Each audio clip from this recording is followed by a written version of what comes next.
Welcome to Australia, Commander. Thank you, sir. As of 1000 hours this day, I will place my command of submarine SSN 704, the Charleston, under your command, sir. Much appreciated. I request permission now to come ashore for the last time. There's not much we can do for you now, sir.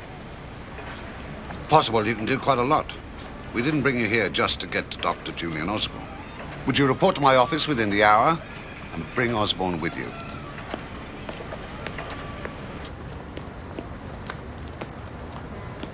Sir. Peter, right on time. Sir, well, more good luck than good management these days, sir.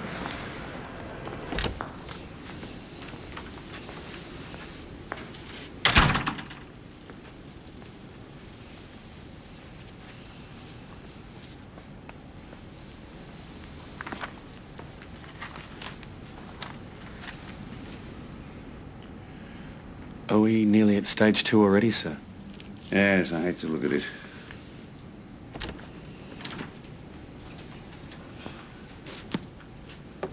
Peter, what are you doing here? He's here for the same reason that you're here. He was ordered to come, but unlike you, he came willingly. Good boy, Peter. Osborne, do you realize that by attempting to defy your government's order to come south, you were technically committing treason? So shoot me. Oh, don't tempt me. Commander Towers, I'd like you to meet Lieutenant Peter Holmes. A pleasure, Lieutenant. I've assigned Peter to you so he can come straight to me for anything you might want or need. A need for what, sir? We'll get to that in a minute. Professor Nordstrom's waiting for us in the conference room. Jack, just a minute. Do you mean I've been dragged all the way back down here to listen to some crackpot theory of Alan's? He lost the plot years ago. Well, he's very highly regarded by everyone except you. When he was my professor, I was teaching him. Osborne, can't you just accept the fact that someone might have come up with something that you haven't thought of? No, not at all. Is your sister-in-law back in town? Yeah. I thought I might say hello. Frankly, mate, the last person on Earth I reckon she'd like to say hello to is you. Well, maybe I messed things up a bit. A bit? You ran out on her 2 weeks before the wedding. So I messed things up a lot, but now, thanks to the boys in uniform and their toys, maybe it's time to try and make some sense of life. Forgive and forget. I wouldn't count on finding too much forgiveness in Moira. Do you mind if we go and see Nordstrom? Why not? I can do with a laugh. Julian. Oh, Jack, for Christ's sake, get real. It's over. I modelled every possible scenario on your supercomputer and they all came up doomsday. Just come, will you? It's taken 3 billion years of evolution to create a species with a brain big enough to crack the deep codes of the universe. And what do we do with that knowledge? We blow ourselves up. Sister-in-law wanted to marry him. In most other respects, she's quite sane, sir. Are you saying that it's going to be livable up there in what? 3 months? Livable up where? Show me one place where those equations don't work. Well, they don't get anywhere near modelling the real complexity. Or perhaps you can improve on them. The cumulative effect of these simplifications is that you have underestimated the time by a factor of 100 to 100,000. Nuclear explosions would have ripped a huge hole in the ozone layer in the northern hemisphere. And the massive increase in UV radiation will have the effect of decreasing radioactivity levels in the far north.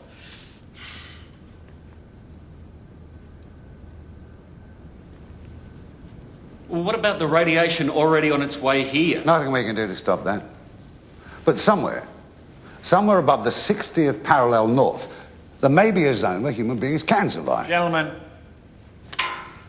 sorry. If it was true? Well, if it were true, then we could take Commander Towers' submarine and our submarines, get under the radiation and transport as many people as we could to the far north. Given the timescale, we'd only be able to save, what? 1,000 at most. Who'd choose? Hang on. This is pure fantasy. The government. I'll be in charge of the operation, but I'll have a say. Will you stop this bullshit? Hey, Dr. Osborne, if the professor here has something to say, I want to listen.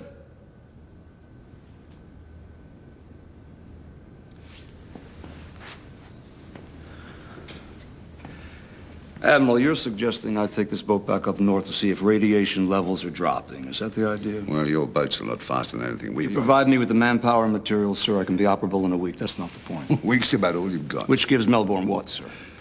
Oh, 2 months at best. 32 days minimum, sir. 1 month. Get there and back. Look, I know it's an extremely tight time frame. I also know that your men have been through hell already. They sure have.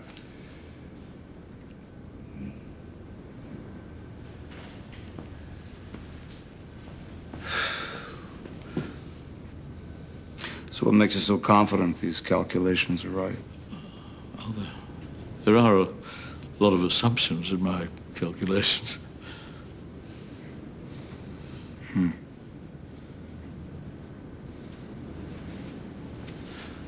And since human survival is really what's at stake here, you're just prepared to categorically declare that this man here is wrong.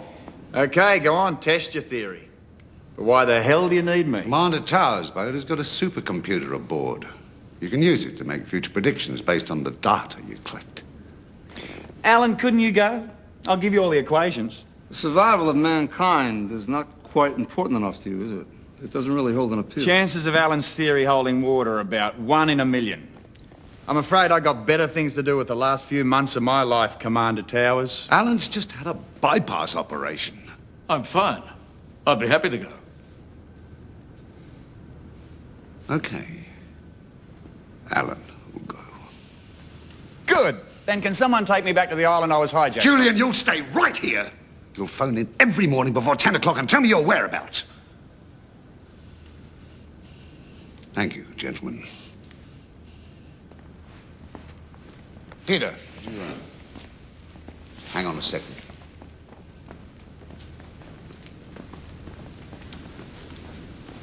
Peter, I owe it to you to tell you that most of our scientists think that Osborne is right. 1,000,000 to 1 chance. You don't have to go, you'd rather not. I can't send someone else.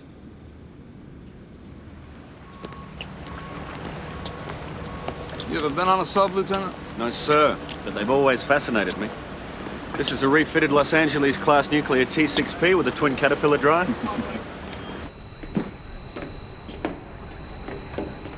Hey, Bobby. Swain, this is Lieutenant Holmes. I think whatever we do from here on in, Mr. Holmes is going to do it with us. You poor guy. Sir. Giles, here's my radio operator. Sir, I just got word from the Aussies that they've started repositioning their satellites for optimal global reception. Good, that sounds good. There'll be nothing to pick up from the north, sir. Well, when they get those satellites beaming again, you just gotta check it out, huh? Checking the northern hemisphere, sir. Sounds good to me, Giles. That's what the captain said, Giles. Yes, sir.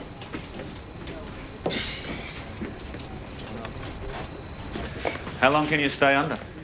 As long as we got food and fuel, 6 months. What about air and water? We make our own from the ocean. Got about 800 movies right here on disc. Yeah, 90% of them X-rated. Sir.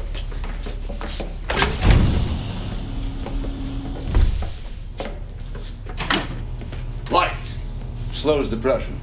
Off duty, we sit here, we read, we meditate. Works, right, Neil? Yeah, our homicide rate's taking a real nosedive.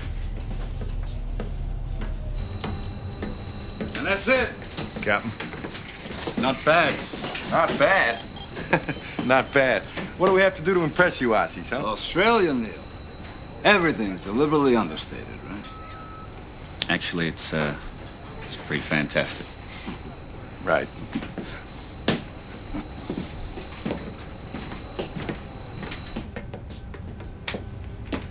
You mind if I call you Peter? Not at all, sir.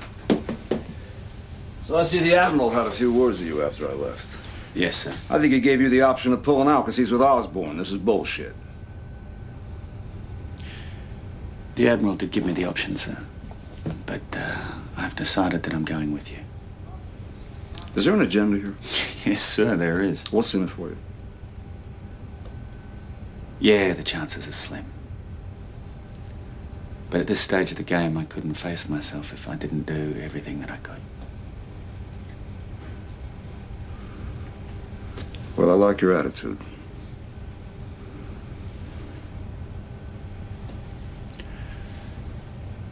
Permission to speak freely, sir? Go right ahead. Why don't you get away from all of this? Even if it's for a couple of days. My wife and I, we've got this place up the coast. Well, that's real nice of you. We've got a hell of a lot of work to get done. We're going back up north. Yes, sir, of course. Although the crew leave rotation would already be worked out, and we are provisioning the boat, so... Well, that's a hell of an idea. I wouldn't get burned at the stake. No.